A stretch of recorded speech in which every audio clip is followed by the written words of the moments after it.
नमस्कार। Bihar school examination board 2025 examination class 12th biology में आने वाले महत्वपूर्ण प्रश्न एवं उसके उत्तर को लेकर मैं आप लोगों के बीच उपस्थित हूँ। गुंजन सर, आप लोग देखिए किस तरह से शॉर्ट फॉर्म में हम लोग उत्तर को लिखेंगे और सटीक उत्तर लिख करके हम अच्छा प्रैक्टिस करें, जिससे कि हमारे एग्जामिनेशन में बहुत ही अच्छा रिजल्ट आए। तो यहाँ पर देखते हैं हम लोग। अगला प्रश्न है, कार्बनिक खेती से आप क्या समझते हैं। Very very important these all are question.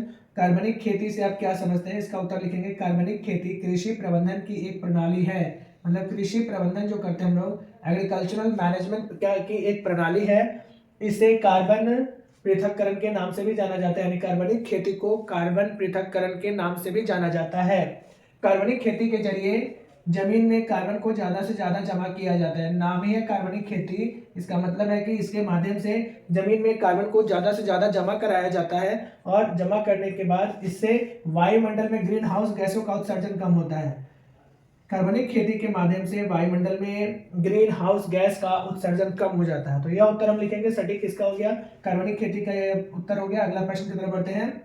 Next प्रश्न है, कुछ एंटीबायोटिक के नाम लिखे जो बैक्टीरिया से प्राप्त होता है। एंटीबायोटिक जो हो गया, जो बैक्टीरिया से प्राप्त होता है, इसका उत्तर हम कैसे लिखेंगे। तो यहाँ पर लिखेंगे, एंटीबायोटिक दवाओं का इस्तेमाल बैक्टीरिया से होने वाले संक्रमणों के इलाज में किया जाता है। एंटीबायोटिक जो दवा है ना, इसका प्रयोग किया जाता है किसमें, तो बैक्टीरिया से होने वाले जो संक्रमण होता है, इसके लिए एंटीबायोटिक दवा का इस्तेमाल किया जाता है और उसमें एंटीबायोटिक बनाया जाता है बैक्टीरिया से।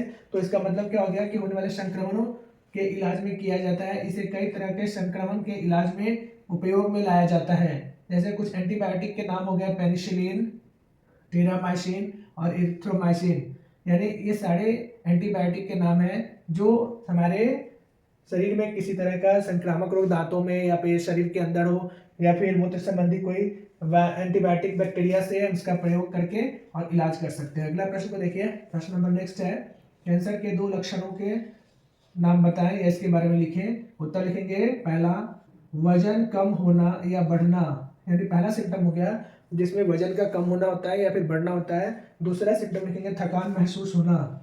ये दोनों कैरेक्टरिस्टिक हो गए। इस तरह से पहला और दूसरा लिख करके इसका आंसर हम लिख दें एकदम शॉर्ट में और कंप्लीट हम लिखेंगे।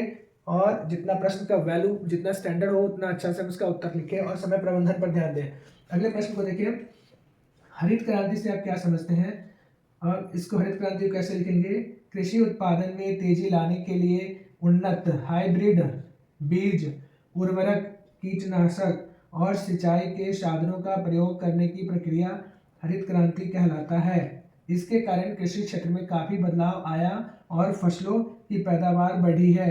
यानी हरित क्रांति के द्वारा बहुत सारे हाइब्रिड नस्ल के बीज को तैयार किया गया, उर्वरक तैयार किया गया, कीटनाशक, जैव रसायन इत्यादि, जिसका मेन मकसद है कि फसल उत्पादन बहुत अधिक किया जा सके। यानी कि हरित क्रांति के द्वारा ही फसल प्रबंधन, उत्पादन और सिंचाई का अलग अलग नई नवीन तकनीक का प्रयोग किया गया। इस प्रक्रिया को ही हरित क्रांति कहते हैं। इसके कारण मतलब यह ग्रीन इवोल्यूशन के कारण ही, हरित क्रांति के कारण ही क्या हुआ कि कृषि क्षेत्र में, एग्रीकल्चरल फील्ड में काफी बदलाव आया, खेती का उन्नत नस्ल हुआ और फसलों की पैदावार में वृद्धि हो गई।